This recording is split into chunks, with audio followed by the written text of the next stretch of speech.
हर्ष कुमार मेरा जी है। मैं इनसे जानने का मिशन जय भीम के कार्यकर्ता जी कि यहाँ पर जो सर है, सबसे पहले तो आपका बहुत बहुत हमारे चैनल पर स्वागत है सर। यहाँ पर जो 5वां स्थापना दिवस मनाया गया और आप मिशन जय भीम के सदस्य हैं, क्या कहना चाहेंगे? मिशन जय भीम का खाना बढ़ता जा रहा है। मिशन जय भीम और मजबूती से आगे बढ़ रहा है, ये खुशी की बात है। और मिशन जय भीम जो है बाबा साहब और तथागत बुद्ध के रास्ते पर चल रहा है और उनकी विचारधारा को फैला रहा है पूरे देश में। इसलिए खुश है, आज 5वां स्थापना दिवस है और उन्होंने के साथ आगे बढ़ रहे हैं। सर, मुझे सुनने में आया है कि जैसा आप मेहरा लगा रहे हैं, जाहिर सी बात है, सुनने में यही आया है कि आप ठाकुर समाज हैं, लेकिन एक ठाकुर समाज से होने के बावजूद आपने ऐसा क्या देखा बुद्धिज्म की तरफ आपने अपना हाथ बढ़ाया? आपको क्यों लगा कि ऐसा मुझे परिवर्तित करना चाहिए? ऐसा मेरे समझ में आया कि ठाकुर समाज वैसे भी बहुत सारे लोगों पर अत्याचार करते थे और अभी भी घटनाएं कहीं ना कहीं हमारे सामने देखने को आती हैं। आप क्या समाज से था, अब तो मैं अम्बेडकरवादी समाज से हूँ, भगवान बुद्ध के रास्ते पर चलता हूँ। तो इस रास्ते पर इसलिए है क्योंकि इंसानियत का रास्ता है, बराबरी का रास्ता है, न्याय का रास्ता है, मानवता का रास्ता है, भगवान बुद्ध का जो रास्ता है, इसलिए मैं इस रास्ते पर हूँ। जो गैर बराबरी का रास्ता है वो उसके जो चलेगा वो तो एक गलत इंसान है। तो मैं सही रास्ते पर चलना चाहता हूँ। सर, एक लाइन में अगर हम कहें तो सर में ऐसी कमियां क्या थी जिसको आपको परिवर्तित करना पड़ा? ऐसा कुछ तो खामियां होंगी जिससे परिवर्तन करते हैं। गैर बराबरी पर आधारित है, शोषण पर आधारित है। उसमें न महिलाओं का सम्मान है, न जो मेहनत का वर्ग है उसका सम्मान है, उनका अपमान करते हैं वो भी सामने है ना। जो भी समाज है वो मेहनत पे खाता है, बैठ के खाता है, कोई भी इंसान होगा जो सच्चे इंसान होगा वो ऐसे माने। लेकिन सर, जो देश के प्रधानमंत्री हैं वो बड़े बड़े मंचों के माध्यम से ये कहते हैं कि हिंदू धर्म सबसे बेहतर धर्म है और इसमें आना चाहिए और जो धर्म परिवर्तन करते हैं उनके खिलाफ कार्रवाई की, ऐसी जो बातें करते हैं। तो आपको क्यों लगता है कि सर हिंदू धर्म बेकार है? तो प्रधानमंत्री अगर वैसे धर्म कर रहे हैं तो आप एक आम नागरिक होकर आपने क्या देखा? मैंने आपको पहले बता दिया, पहले जवाब मैं यही दे चुका हूँ। बाकी जिसको जो पसंद आता है पसंद आ रहा है, हमें जो इंसानियत का रास्ता लग रहा है उस रास्ते पर चल रहे हैं, उनको वो रास्ता पसंद आ रहा है। देखो, हर आदमी तो सही नहीं होता है ना, गलत भी सही है। जो गलत आदमी है उसकी जो विचारधारा हमें उसको न देख के हमें अपने को देखना है। हमें तो ये देखना है कि कौन मुसीबत में है, किसके साथ अत्याचार हो रहा है, किसके साथ शोषण हो रहा है, हमने उसका साथ देना है।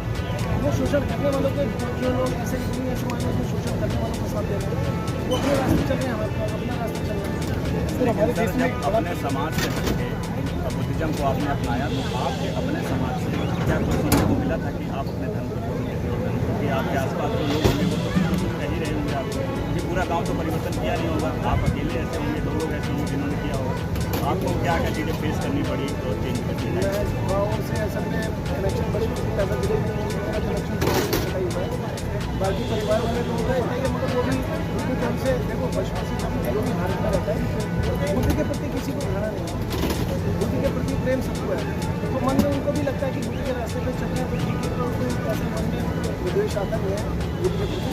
मगर अब धीरे धीरे आप देखिए कि एक सिस्टम, एक समाज ऐसा है कि उसको गाली देने में लगा हुआ है।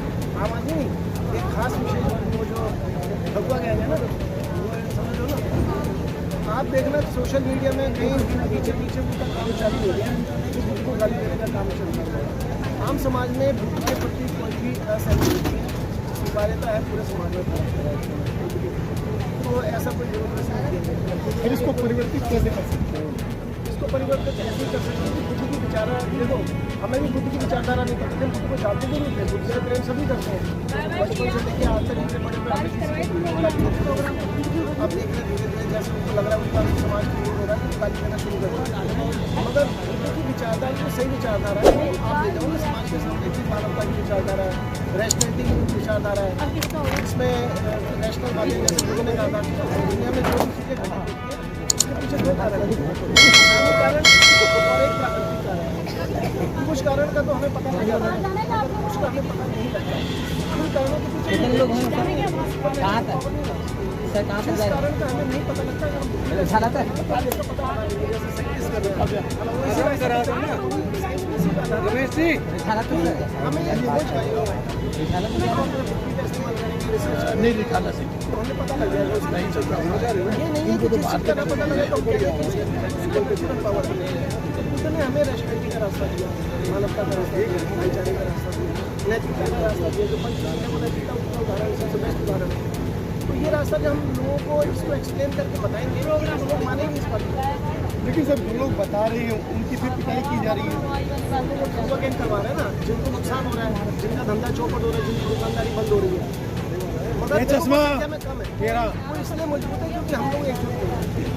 जो मानवता के रास्ते पे चलने वाले लोग हैं वो एकजुट नहीं है। अगर वो सब लोग एकजुट हो जाए, विचारधारा को लेकर एक दूसरे को गाली देने के बजाय अगर हम अपनी विचारधारा का प्रमोशन ज़्यादा करें, विचारधारा तो एक ही है ना। बुद्ध का जन्म जो भारत में हुआ, लेकिन भारत के लोग करके आप विरोध कर रहे हैं। भारत के लोग विरोध नहीं कर रहे, भारत में एक खास विशेष वर्ग जो शोषण करता है, जो सोचता है कि जन्म के आधार पर मैं सर्वश्रेष्ठ जन्म के आधार पर मेरा सम्मान होना चाहिए, बाकी सब मेरे से नीचे हैं, वही गाली दे रहे हैं, बाकी और कोई गाली नहीं। उसको परिवर्तित करने के लिए आप क्या संदेश देंगे? अपनी विचारधारा को फैलाएं, जन जन तक ले जाए। एक दूसरे की टांग खींचने के बजाय लोगों को बताओ बुद्ध की विचारधारा क्या है, बाबा साहब की विचारधारा क्या है। बाबा साहब ने जब पहला 2 कॉलेज खोले, मिलन कॉलेज और सब कॉलेज का नाम मैं भूल गया, तो अभी मेरे को बाम सेठ के पुराने एक एडिटर मिले थे जो बाम सेठ की मैगजीन को एडिट करते थे, एडिटर थे। तो उन्होंने बताया कि उन्होंने जो पहले प्रिंसिपल बनाए थे वो कौन से ब्राह्मण जो महाराष्ट्र में जो थे चित्पावन ब्राह्मण थे, उनको बनाया था। बाबा साहब से जब लोगों ने कहा कि आपने चित्पावन ब्राह्मण को क्यों बना दिया प्रिंसिपल मिलन कॉलेज का, तो उन्होंने कहा ये ब्राह्मण नहीं रहे, अब ये मेरे फॉलोअर होंगे, अभी हमारे रास्ते पर चलते हैं। तो हमें ये देखना चाहिए कौन सा आदमी हमारी विचारधारा को मान रहा है, वो हमारा आदमी है। आप आपस में एक दूसरे की टांग खींचने के बजाय ये देखो राजकुमार जी, कोई आदमी जैसा भी आप ये मत देखो कि वो आदमी कहाँ है। हम भी तो थे, आप खुद से आप सोशल मीडिया के माध्यम से शाम को फोन करके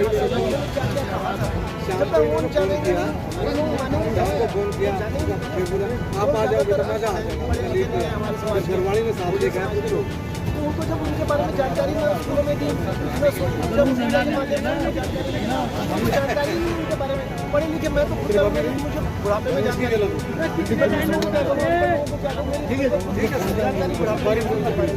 तो ये सोशल मीडिया के माध्यम से सोशल मीडिया पावरफुल हो रहा है।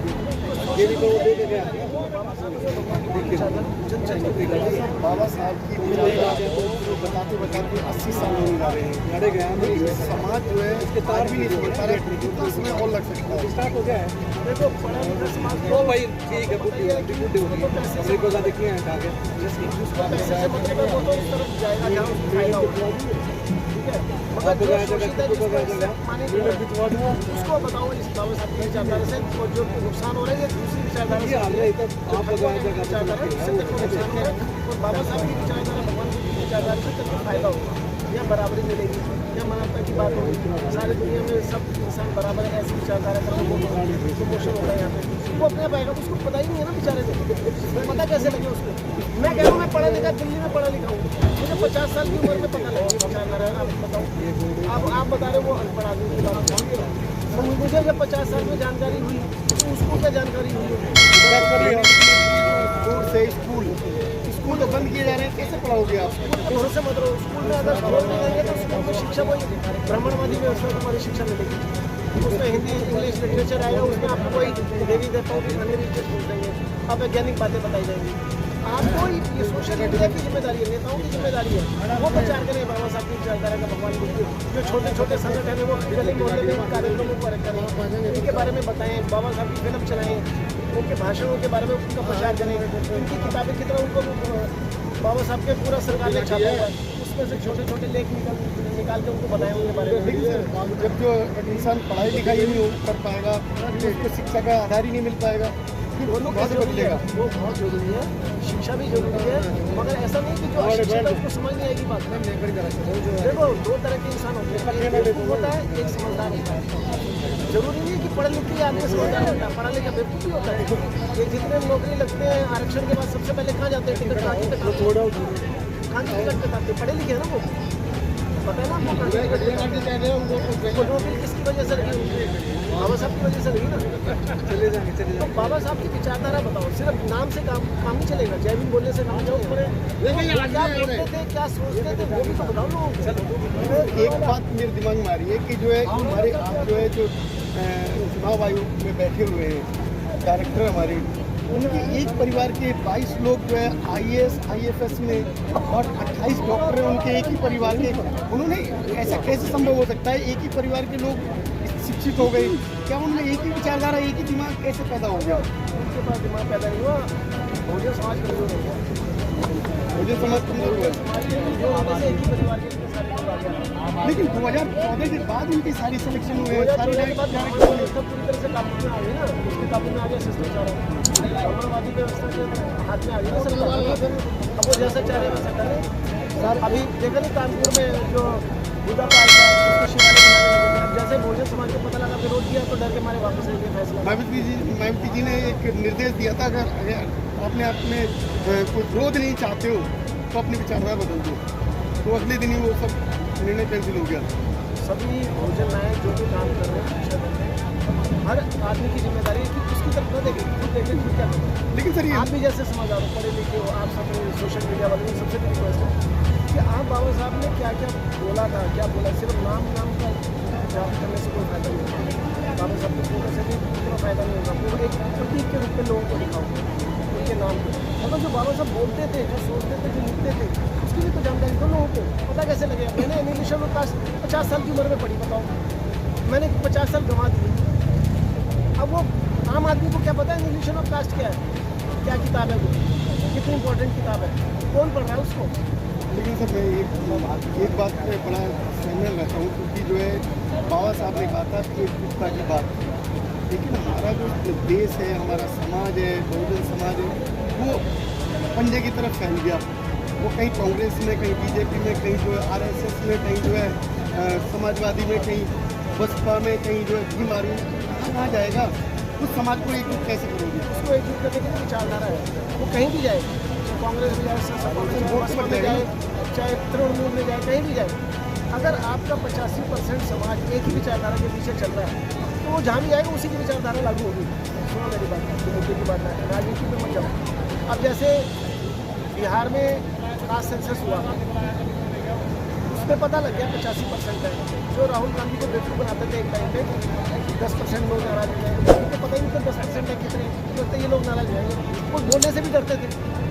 उस बात उसके बारे में बहुजन समाज सोशल जस्टिस बोलने के बारे में डरते थे। अब जब पता लगा उनको तो उनको पता लगा कि हम इनकी बात बोल नहीं रहे थे, इनको नुकसान हो रहा है, अगर हम इनकी बात बोलेंगे, इनके लिए काम करेंगे तो ये हमें वोट देंगे। आप अपने जो बहुजन समाज है वो बोले तो सही मेरी विचारधारा क्या है, विचारधारा जब एक होगी तभी तो आप हर जगह रूल करोगे। आप अपनी विचारधारा के साथ ही नहीं हो।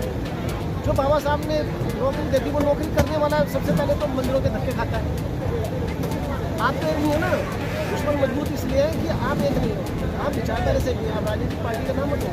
आप तो जो हर पार्टी में आप ही का जलवा होगा, आप ही का राज होगा, आप तो 85% हो, आप पार्टी के भूखे क्यों हो, क्यों सीट के चक्कर में पड़े हुए हो। आपकी अगर विचारधारा मजबूत होगी, हर पार्टी में आप ही की मेजोरिटी होगी, आप ही की विचारधारा चलेगी। जैसे कांग्रेस ने एक्सेप्ट कर लिया, सभी करेंगे, मगर आप अपनी विचारधारा के पीछे तो चलो। आप सिर्फ एक बात बोलते हो बाबा साहब जय भीम, उसके आगे एक दूसरा तीसरा शब्द नहीं बोलते। आप ये तो बताओ वो बोलते क्या थे, ये कास्ट से किसको, ये वर्णवादी व्यवस्था से किसको नुकसान है, ये ब्राह्मणवादी व्यवस्था से किसको नुकसान है, इसके बारे में बताएगा कौन? ये पब्लिक को पता तो नहीं चाहिए, तभी तो वो बाबाओं के चक्कर काटने बंद करेंगे। पब्लिक को पता नहीं है, वो बेचारी भोली वाली, उसकी क्या गलती है? ये जिम्मेदारी तो पढ़े लिखे लोगों की थी ना, नेताओं की थी, जो पत्रकार है उनकी थी। वो बताए कि कौन सी व्यवस्था तुम्हारा नुकसान दे रही है, कौन सी व्यवस्था में तुम्हें फायदा है। जो वो बाबा साहब की विचारधारा को अपने जीवन में आचरण में उतारेंगे, भगवान बुद्ध की विचारधारा को अपने जीवन में आचरण में उतारेंगे। घर में वही फोटो लगा रखी है, देवी देवता होगी। अब तुम सोचो हमारे लोग वहाँ चले गए, वहाँ चले गए। मैं कह रहा हूँ जब आप 85% बाबा साहब की भगवान बुद्ध की विचारधारा में चले गए, सारी पार्टियाँ आप ही की होंगी। आप क्यों एक ही पार्टी के चक्कर में पड़े हो? सारी पार्टियाँ आपकी होंगी। सरकारी शिक्षा का गिरने के जिम्मेदार कौन? टीचर, सरकार, गार्जियंस या बच्चे? सरकार। एक शब्द में आंसर देना था ना, सरकार। तो सरकार कौन चला रहा है? ब्राह्मणवादी लोग चला रहे हैं, ठीक है। बहुजनों को एक छोटा सा संदेश दे दीजिए। सर आखिरी सवाल मैं लेना चाहूँगी, आप एडवोकेट हैं, आपको अच्छी तरह से पता होगा जिस तरह से सबको पता है कि भारत का जो संविधान है बाबा साहब ने लिखा, लेकिन कुछ लोग जो हैं वो भ्रांतियाँ फैला रहे हैं कि ये संविधान वीर राव की, इसके आप क्या कहना चाहेंगे? क्या वाकई में वीर उनका राव सारा धर्म, उनका इतिहास झूठ और पाखंड पे टिका हुआ है, उनके चक्कर में मत पड़ो। आप अपने लोगों को, उनको सबको पता बाबा साहब ने संविधान लिखा है, उनको खुद भी पता है, जो ये बोल रहे हैं उनको भी पता है, मगर उनका पूरा धर्म ही झूठ पर टिका हुआ है। उनका धर्म जो अभी 1000-1200 साल पहले तो पैदा हुआ है और वो बताते हैं हज़ारों लाखों साल पहले, है ना। तो उनका तो उनकी किताबें, उनका धर्म सब झूठ पर टिका हुआ है, वो तो अभी भी झूठ ही फैलाते रहेंगे। आप अपना काम करो ना, उनको वो अपना काम करें, आप अपना काम करो। आप भगवान बुद्ध का बताओ इतिहास, साइंस जर्नी चैनल आता है जिसने मेरी भी आंखें खोल दी, साइंस जर्नी चैनल का प्रचार करो। कोई इतनी अच्छी बातें, रैशनल बातें, इतिहास और धर्म के मामले में मैं उसको अपना गुरु मानता हूँ, क्योंकि मैं हिस्ट्री का स्टूडेंट 1893 में मैंने 89 में मैंने ग्रेजुएशन की हिस्ट्री वालों से, मगर मुझे खुद मेरी आंखें मेरी इतिहास के मामले में साइंस जर्नी ने खोली। आप भी उसका प्रचार करो ताकि लोगों को पता लगे हमारा इतिहास क्या, भारत का इतिहास क्या है, बहुजन समाज का इतिहास क्या है ना। तो वो अपने झूठ का उसके चक्कर में मत पड़ो ना, वो क्या कह रहे हैं, वो क्या नहीं कह रहे हैं, आप क्या कह रहे हो, आप ये समझो ना, आप अपना एजेंडा चलाओ। सर एक सवाल मैं लेना चाहूँगा कि आपने पढ़ाई 17 मिनट आपको समझदारी आई, आपने परिवर्तन किया, लेकिन अभी भी गांव में, शहरों में महिलाएं ऐसी हैं जो उस लेवल तक पढ़ाई नहीं की पाई हैं, इस कारण नहीं पढ़ पाई, उनको अंदर आप ये बदलाव कैसे लाएंगे, अपने खासकर अपने समाज में? उनको बताओ ना, बहुजन समाज के लोगों को नुकसान किससे, वो धर्म है जो देश में चल रहा है, जो महिलाओं को सम्मान नहीं देता, अपनी किताबों में महिलाओं का अपमान करता है, सारे अधिकार सैकड़ों सालों तक उनके अधिकार को छीन के रखा है, उनको पढ़ने नहीं दिया। कैसे माता सावित्रीबाई फुले ने जो पहला ज्योतिबा फुले ने पहला लड़की को स्कूल खोला तो उनके ऊपर टीचर फेंकने वाले थे, ये काम तो हम लोगों को करना है ना। ये जब उनको पता ही नहीं लगेगा कि महिलाएं जो हैं वो जो है महिलाओं के अधिकारों से वंचित किसने किया, जब उनको ये पता लगेगा उनका अपमान, उनके अधिकार आज तक छीने रहे, किसी देवी देवता ने उनको कोई अधिकार नहीं दिया। बाबा साहब ने संविधान जब बनाया तब उसके बाद उनको अधिकार मिलेगा, ये उनको बताएगा कौन? सर आपका परिवार आपके विचारों से सहमत होकर बुद्धिज्म में आया? मेरे परिवार में सबको खुली छूट है। जब मैं बुद्धिस्ट बना उसके बाद मेरी वाइफ तो बुद्धिस्ट नहीं थी, पूजा पाठ व्रत उपवास सब करती थी, मगर साइंस जर्नी चैनल देखा, एक हफ्ते में शर्तिया पक्का इलाज हो गया मेरी वाइफ का, उसने व्रत उपवास धर्म वगैरह सब छोड़ दिया। आपके बच्चे? मेरे बच्चों को मैंने मेरी वाइफ जब मेरी धार्मिक भी थी मेरी वाइफ, तो मैंने अपनी वाइफ को कहा था कि बच्चों के दिमाग में धर्म चीज़ें बता दो, इससे ना दिमाग संकीर्ण होता है। साइंटिस्टों ने, डॉक्टरों ने भी, मनोचिकित्सकों ने भी कहा है बच्चों को शुरू से अंधविश्वास पाखंड की शिक्षा दोगे तो उनका दिमाग विकसित नहीं होता। तो मेरी वाइफ धार्मिक के रहते हुए भी उसने कभी बच्चों को धर्म की तरफ नहीं धकेला। तो बच्चों ने साइंस पढ़ा, स्कूल में पढ़ा, वो धीरे धीरे वो रैशनली बने, नास्तिक बन गए दोनों बच्चे। सर सभी को समानता में लाने के लिए आपके पास क्या पड़ता है, और अगर सबको बाबा सामान्य साहब इंसान समझना है तो क्या करना है? बाबा साहब के रास्ते पे चलो, भगवान बुद्ध के रास्ते पे चलो।